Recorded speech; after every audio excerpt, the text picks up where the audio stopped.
Good evening, I'm Dennis Ward. Welcome to APTN National News. A First Nations leader in Manitoba who has been on leave following a bar fight in Ottawa in December is back on the job.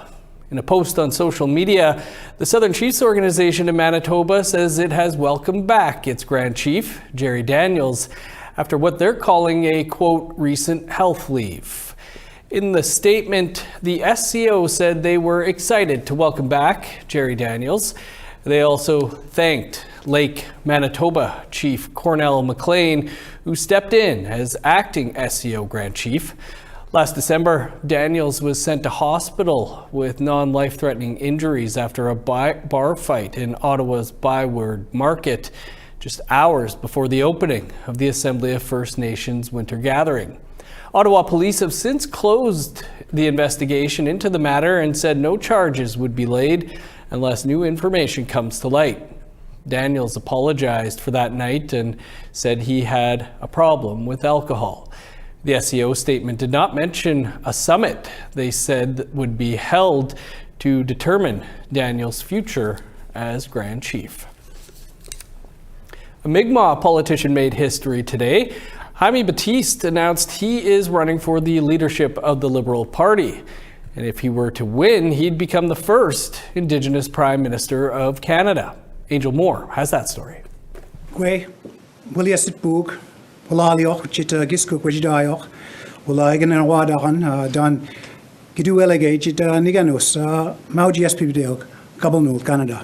Today, I'm grateful to announce that I've submitted my application and all of the requirements to run for the leader of the Liberal Party of Canada and to be the first Indigenous person ever to run for the Prime Minister of Canada.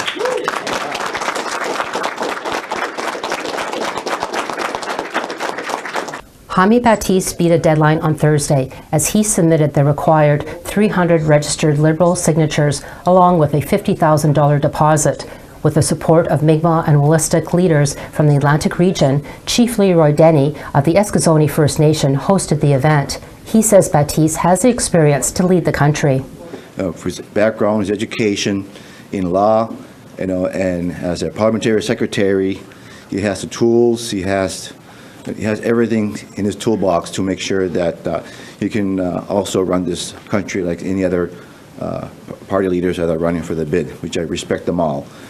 Chief Terry Paul of the Membertou First Nation says Battiste can ensure Indigenous rights will be heard at the federal level. We have certain rights here, and of course, Jaime has the mind of working with the whole country, which is fantastic, and that should be, running for Prime Minister. But my support comes from our need to have our rights recognized by the federal government. Battiste is from the Eskasoni First Nation, and it's not the first time he's made history. He is the first Mi'kmaq elected to Parliament in 2019, representing a federal riding in Cape Breton. Battiste says if elected Prime Minister, he will work to ensure key legislations will move forward. And I think that there are fundamental pieces, not just to Indigenous communities, like the ability to have their own watersheds protected, the ability to have child and family services money flow to our communities, that we just can't afford to go to a community in March. We need to give ourselves the ability to move forward on these and get to royal assent, because they're going to be crucial to so many people across this country.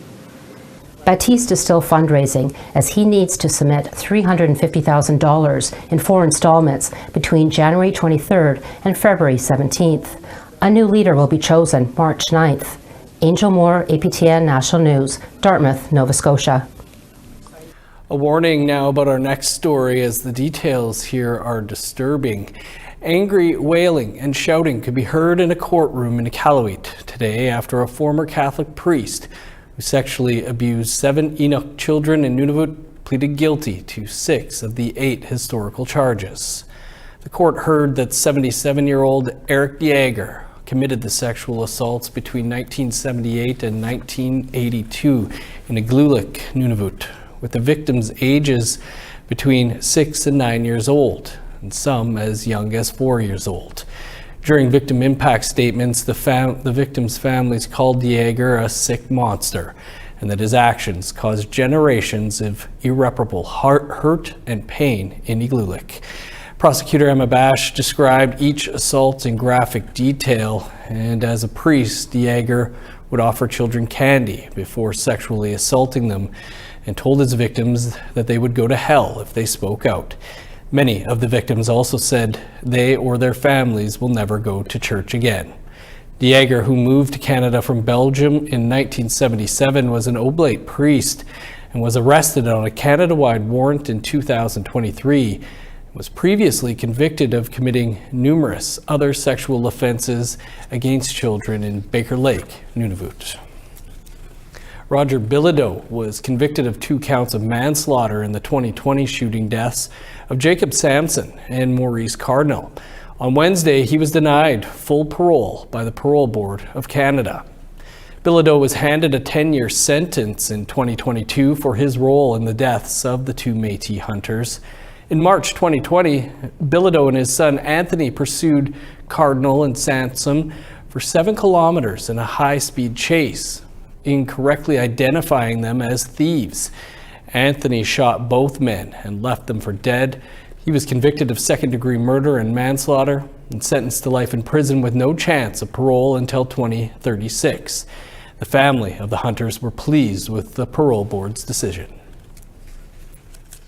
You know, you get this heavy feeling in your stomach. You just feel sick to your stomach because you know that our statements, the words we speak, the pain we feel is not going to be heard. However, today was a little bit different.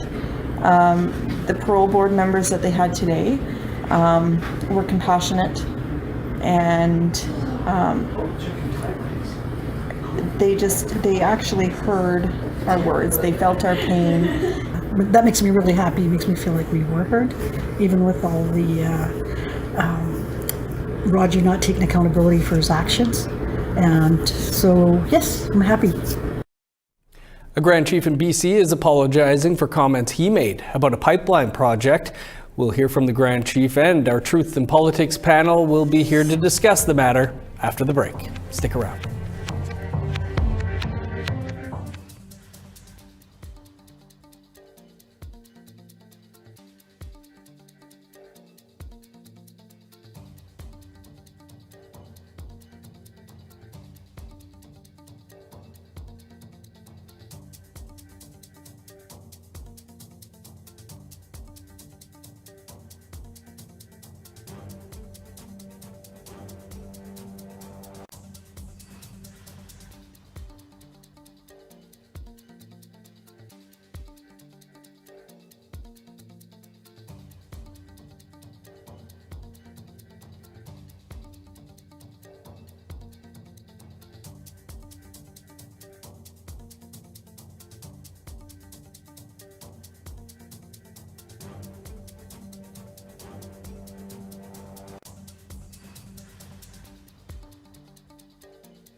Welcome back. U.S. President Donald Trump wasted no time in confirming his plan to implement a 25% tariff on Canadian and Mexican trade goods. APTN's Tina House has reaction from British Columbia. At President Trump's inaugural speech, he confirmed he will tariff foreign countries. Instead of taxing our citizens to enrich other countries, we will tariff and tax foreign countries to enrich our citizens.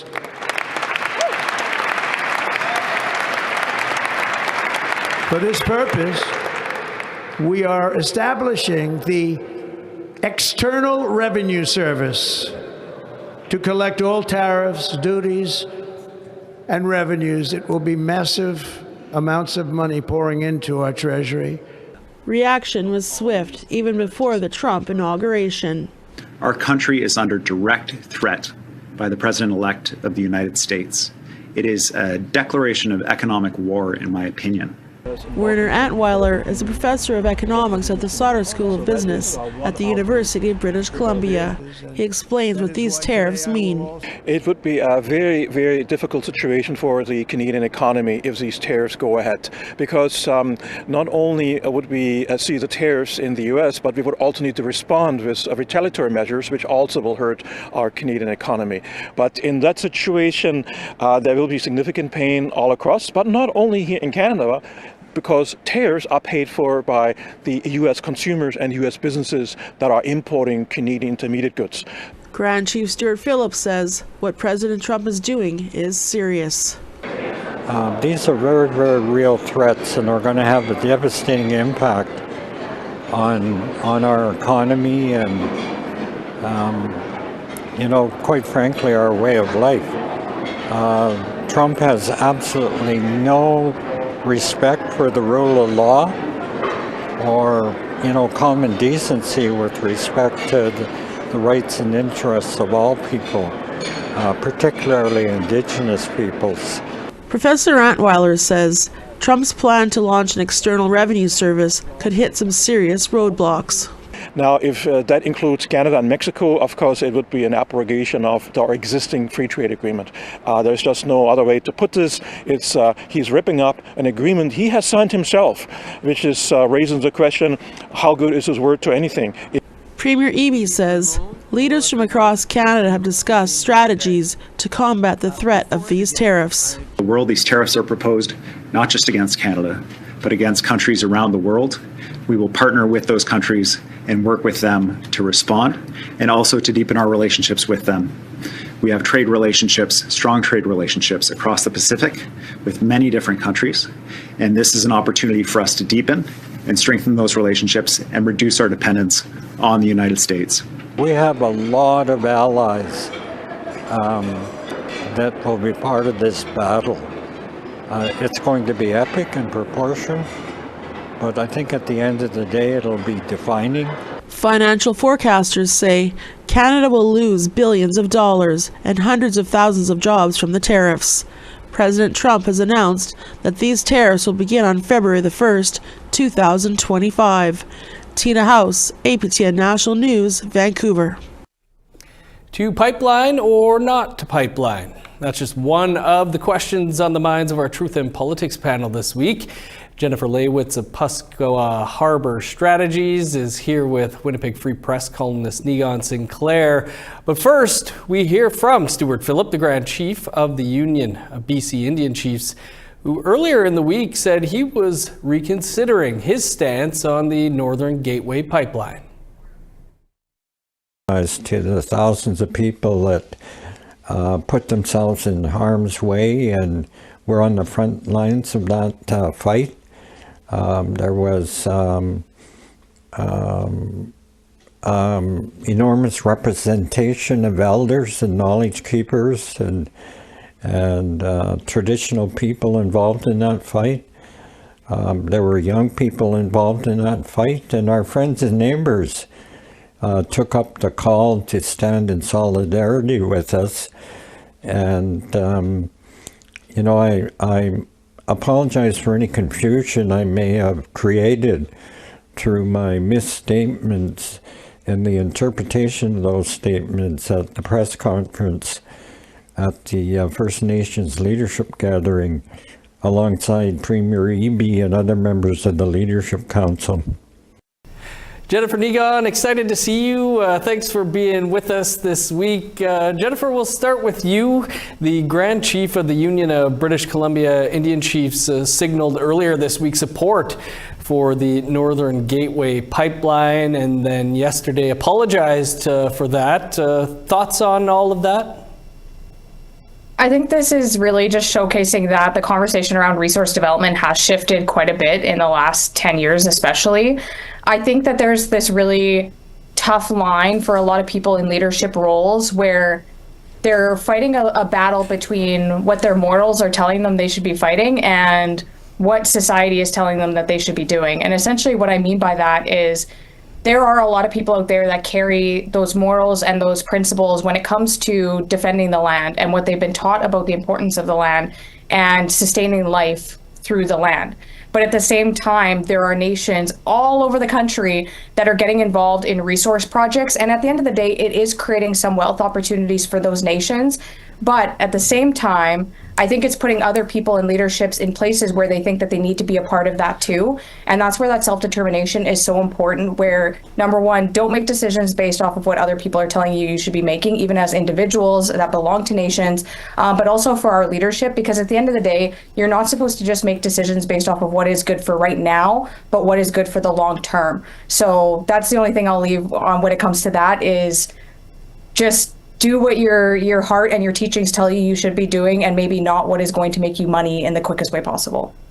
Well, Negon, as I mentioned, the UBCIC issued a release yesterday after the story initially hit the media, saying that they still oppose pipeline development. The Grand Chief apologizing for any confusion.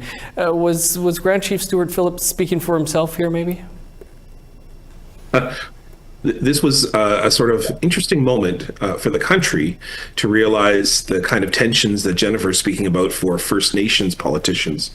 Because yes, you can speak as an individual. Yes, most chiefs have that very tricky situation of having to work under an Indian Act, so you're therefore mired in poverty systemically throughout every interaction you have with the government. So when you have the opportunity to involve yourself in a resource extraction project, even if it goes fundamentally against the principles of who you are and your tradition and your ceremonies, you are interested. You are certainly open to the idea.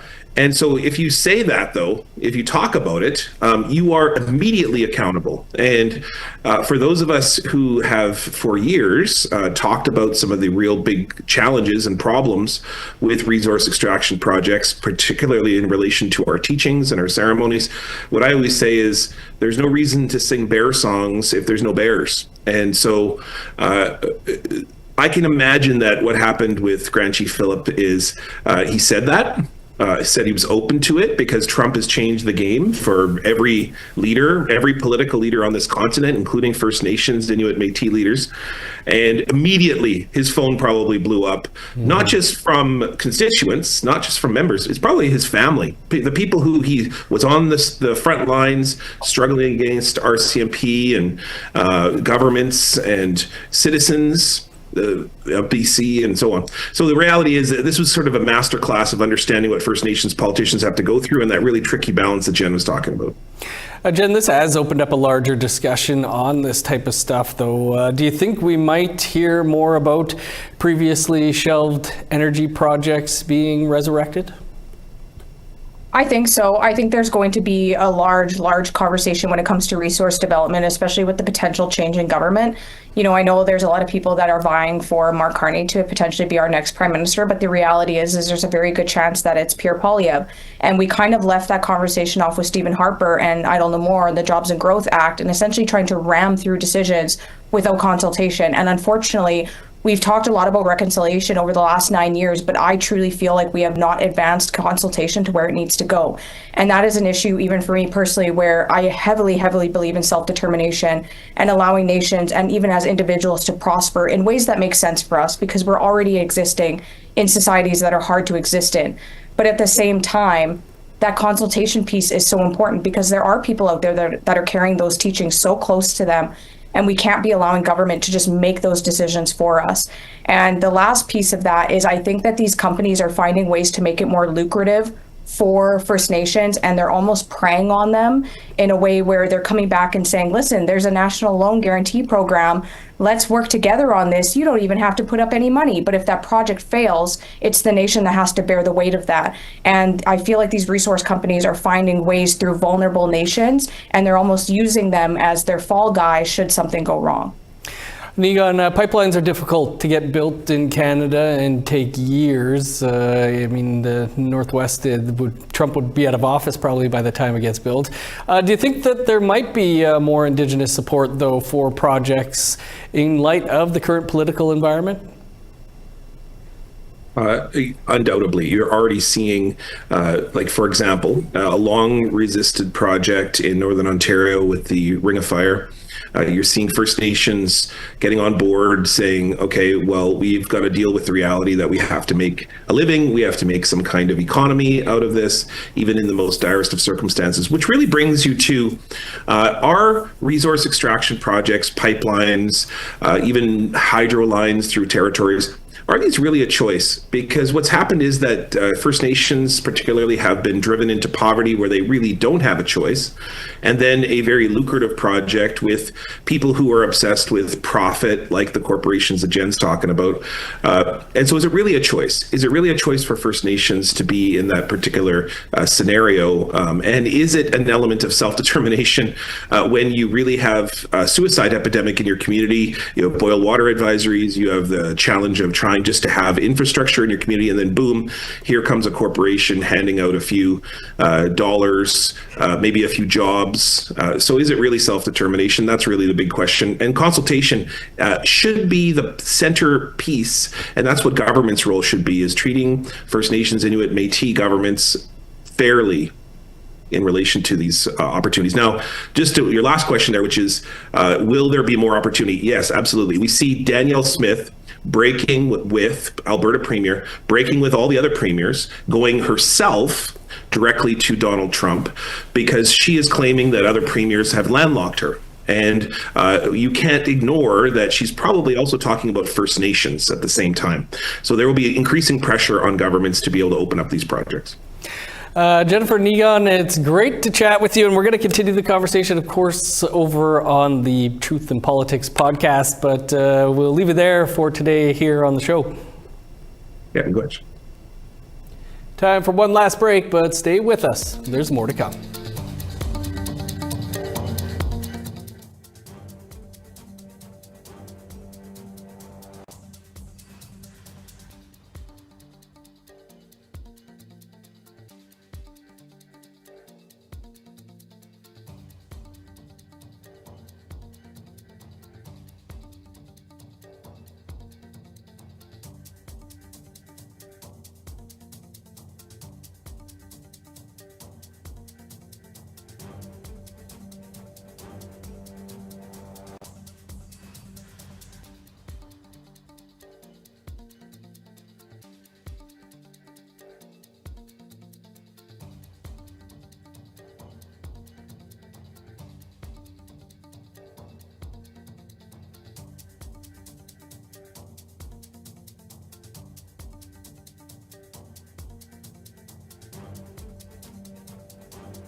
Welcome back. Time now for our photo of the day.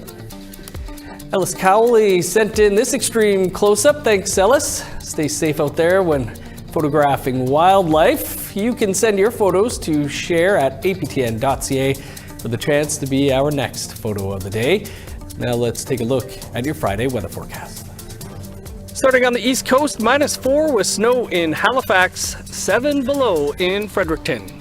-12 and flurries in Kuujjuaq, 13 below in Nain. -9 in Montreal, -15 in Val-d'Or. Cloudy and 9 below in Sault Ste. Marie, -13 in North Bay. Cloudy and 10 below in Thunder Bay, flurries and -13 in Sioux Lookout. -7 with snow in God's Lake, 5 below with snow in Norway House. -2 and flurries in Winnipeg, Gimli, and Brandon. -7 with snow in Regina, sunny, and -3 in Saskatoon. 3 below in La Ronge and Meadow Lake. In northern Alberta, snow and -2 in High Level, +1 with snow in Fort McMurray. -1 in Edmonton and Lethbridge, 2 below in Calgary. +4 and sunny skies in Vancouver, 6 and sunny in Tofino. -3 in Prince George, 1 below in Smithers. +1 and snow in Old Crow, sunny and -6 in Whitehorse. -10 with flurries in Yellowknife, 4 below in Norman Wells. -14 in Sax Harbor, flurries and 5 below in Pawlatuck. -31 with snow in Chesterfield, 30 below and snow in Baker Lake. -34 in Resolute, 32 below in Joe Haven. Warmer in Whitehorse than here. Over to our Ottawa studio now, where Fraser Needham's standing by with a look at tonight's Nation to Nation. Coming up after the news, the federal government and 15 Northern Ontario First Nations released a roadmap on what should be done on development of an area known as the Ring of Fire. Nesmantega First Nation Chief Chris Monias is here to give us his thoughts. Donald Trump was sworn in as the 47th President of the United States this week. Jordan Bennett-Biguet of ICT News joins us to talk about what Native Americans think. And Doug Cuthand is a longtime columnist with the Saskatoon Star-Phoenix. He's here to talk about Justin Trudeau's legacy when it comes to Indigenous people in Western Canada.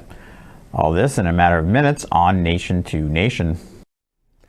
Thanks, Fraser. Stack show as always. Looking forward to that. You can catch Nation to Nation right here in less than 2 minutes' time. That's all the time we have for your APTN National News tonight. I'm Dennis Ward. Marcy McGuitch. We'll see you back here tomorrow.